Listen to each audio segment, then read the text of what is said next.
So welcome buddy, we are having now Rebel and the Raj, the revolt of 1857 and its representations. So we are having in the view on the questions of NCERT. So first question is, why did the mutinous sepoys in many places turn to erstwhile rulers to provide leadership to the revolt? So it is very fundamental question of that time. So I think East India Company defeated native rulers to grab power in India, and many believed that the native Indian rulers had the legal and legitimate authority to regain power in their respective kingdoms. So therefore it was natural that they become the leader of their rebels and they regain the lost status of power. Erstwhile rulers had substantial resources in their command. They had wealth and their private armies too. They rebels waited to get the support of resources from them, and by declaring them the leader, it was natural outcome. Most of the erstwhile Indian rulers were popular at the local level. Their subjects some often sympathized with them as they believed that the latter were unlawfully thrown out of the power and even suffered humiliation. Choosing these native rulers was encouraging the sentiments of the people and winning their support for the cause. We have question second, that is, discuss the evidence that indicates planning and coordination of the part of the rebels.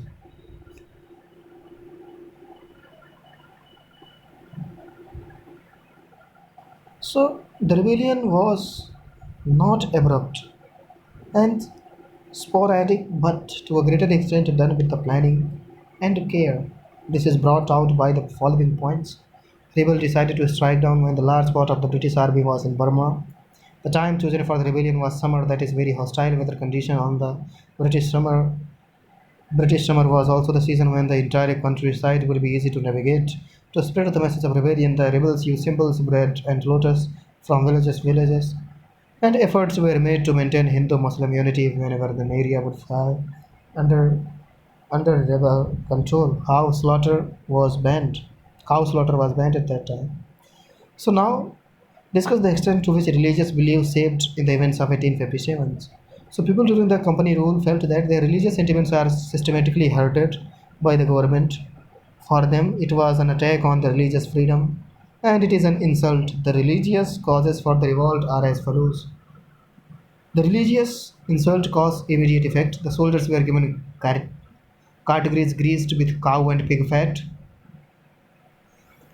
This angered Muslims and Hindus alike. Reforms by company. The company introduced many religious and social reformers. Many Indians began to believe that it was an attempt on the part of the government to deviate them from their own religion. Important to such reforms were prevention of sati system, window marriage, etc. Activities of Christian missionaries during company rule involved in spread of education, but local people looked upon them with suspicion. Thus, the people plunged in the rebellion against the foreign. So, what were the measures taken to ensure unity among the rebels?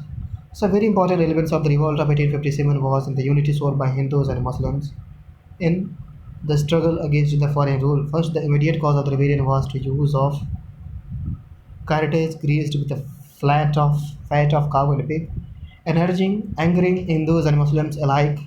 After the rebels marched to Delhi, they declared the Mughal Emperor Bahadur Shah their all India leader. Thus, the Mughal Emperor was the leader of the Hindus and Muslims alike. Both Hindus and Muslims respected each other's religious sentiments whenever new area fell into the control of the rebels. Cow slaughter was made illegal to respect Hindu sentiments, and Hindu-Muslim unity was on the hallmark of the mutiny. Then we have question 5. What steps did the British took to quell the uprising? In 1857, a sepoy mutiny broke in the East India that became the mass uprising in many parts of the country. The company had faced rebellion in the past too, but not to this magnitude and extent. The British rulers realized that unless the rebellion is suppressed, the empire was destined to fizzle out. They took swift measures to put down the flame of the rebellion. Some were of military nature, while others were of political nature. The important measures taken by the British to suppress the rebellion were as follows. First, they imposed the martial law and large-scale execution. In North India, where rebellion were holding grounds martial law was imposed. Apart from enforcing law, military officers also had the power to dispense justice and pronounce conviction and punishment. Thus, for all practical purposes, rebels and their sympathizers could be declared guilty without fair trial. The punishment was not just swift, cruel, and partitions, but in most cases executions. The execution was carried out with a manner that fear grips and masses. The people were blown up by cannons, still others were hanged by trees. The objective was to terrorize the people and make them subservient to the might of the British Empire. Then, the diplomacy. The British master used diplomacy as a tool to weaken and destroy the rebellions. They tried to win the support of the native kingdoms who were not on the side of rebels by promising them rewards and securing their kingdoms. The communities who were not involved in the military, for example, Sikh, were recruited and sent to fight the rebels. Then, third, use of technology. The British used technology to get an upper hand in the battlefields. Apart from having superior weapons, it was the superior communication system that routed the rebels. From having superior weapons, the superior communication system, the company used telegram to instantly communicate with others, and the rebels were totally clueless about such things. To conclude, the British strategy and technique to defeat the rebels was multi-pronged and superior to those employed by the rebels. It was natural that the rebels crumbled in the course of time. Now, question six we have: why was the revolt particularly widespread in our war prompted peasants, talukdar, and jamidar to join the rebellion?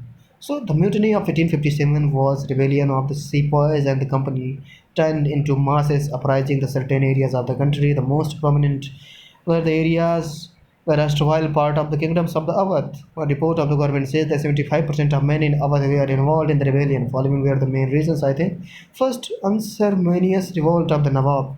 The Nawab of the Awadh, Wajib Ali Shah, was removed by Dalhousie on the pretext of poor governance. The removal was looked upon by the people as high-handed and insulted to them. The local government sympathized with the Nawab. Thus, the public sentiments were against the British government and got a vent out during the revolt.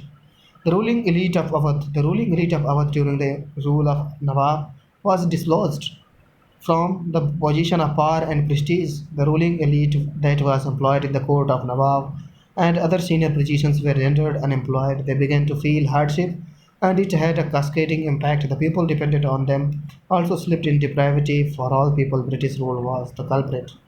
Then the agrarian unrest. There was a strong anti-British sentiment in Awadh from the level of talukdar to peasants. Talukdar were rich landlords collecting taxes and enforcing law and order. They enjoyed a lot of autonomy as long as they paid revenue to the Nawab.